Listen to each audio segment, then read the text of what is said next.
Telangana municipal ఎన్నికల ఫలితాలు రాష్ట్ర రాజకీయాల్లో హాట్ టాపిక్ గా మారాయి. ఎన్నికల ఫలితాల్లో కాంగ్రెస్ జోరు అంటూ మీడియా హడావుడి ఇప్పుడు మరో చర్చకు దారితీసింది. వన్ సైడ్ విక్టరీ అంటూ మీడియా ప్రచారం సాగుతోంది. కానీ వాస్తవానికి గ్రౌండ్ రియాలిటీ అదేనా? కార్పొరేషన్లు, మున్సిపాలిటీల ఫలితాల సంఖ్యలు ఏం చెబుతున్నాయి?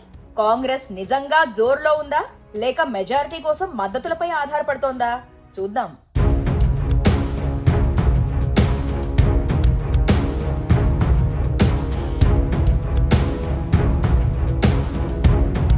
తెలంగాణలో జరిగిన మున్సిపల్ ఎన్నికల ఫలితాలపై రాజకీయ చర్చ వేడెక్కింది. 7 కార్పొరేషన్లు, 116 మున్సిపాలిటీ ఎన్నికల్లో కాంగ్రెస్ పార్టీదే జోరు అంటూ మీడియా కథనాలు ఇప్పుడు హాట్ టాపిక్ గా మారాయి. నిజానికి రాష్ట్ర వ్యాప్తంగా మొత్తం 7 కార్పొరేషన్లైన కొత్తగూడెం, కరీంనగర్, నిజామాబాద్, మహబూబ్ నగర్, రామగుండం, నల్గొండ, మంచిర్యాలలో ఎన్నికలు జరిగాయి.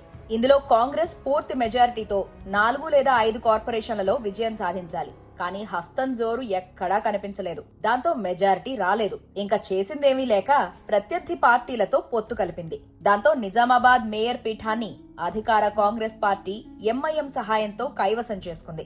నిజానికి ఇందూరులో అత్యధిక స్థానాలు గెలిచిన బీజేపీ మొదటి నుంచి మేయర్ పీఠం తమదేనని ధీమా వ్యక్తం చేసింది. కానీ కాంగ్రెస్, ఎంఐఎం కలిసిపోవడంతో అది జరగలేదు. అలాగే కరీంనగర్లో ఎంఐఎం, కొత్తగూడెంలో సిపిఐని మద్దతడగాల్సిన దుస్థితి ఏర్పడింది. రేవంత్ సొంత జిల్లా మహబూబ్ నగర్ కార్పొరేషన్ మున్సిపాలిటీల్లో సైతం ఇదే పరిస్థితి.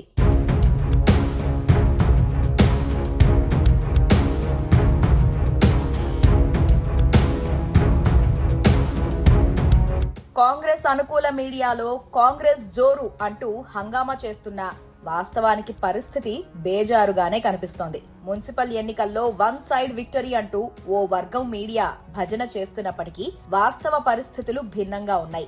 7కు 5 కార్పొరేషన్లలో పూర్తి మెజారిటీ దక్కకపోవడం, 36 మున్సిపాలిటీల్లో కూడా అదే తీరు కనబడటం గమనార్హం. చాలా కార్పొరేషన్లలో మేయర్ పీఠం కోసం వేరే పార్టీలతో బేరానికి దిగింది కాంగ్రెస్. కొన్ని చోట్ల బద్ధ శత్రువైన బీజేపీతో కూడా పొత్తుకు కాంగ్రెస్ పార్టీ వెనుకాడలేదు. ముఖ్యంగా రేవంత్ రెడ్డి సొంత జిల్లా అయిన మహబూబ్ నగర్ కార్పొరేషన్ మున్సిపాలిటీల్లో సైతం ఎక్కువ హంగ్ రావడంతో అక్కడ కూడా కాంగ్రెస్ పరిస్థితి దారుణంగానే ఉంది.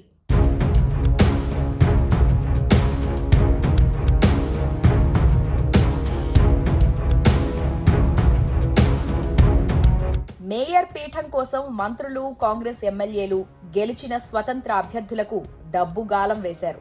కొన్ని మున్సిపాలిటీల్లో బీఆర్ఎస్, బీజేపీ కౌన్సిలర్లను కొనుగోలు చేయడానికి ప్రయత్నాలు జరిగాయనే విమర్శలు వెల్లువెత్తుతున్నాయి.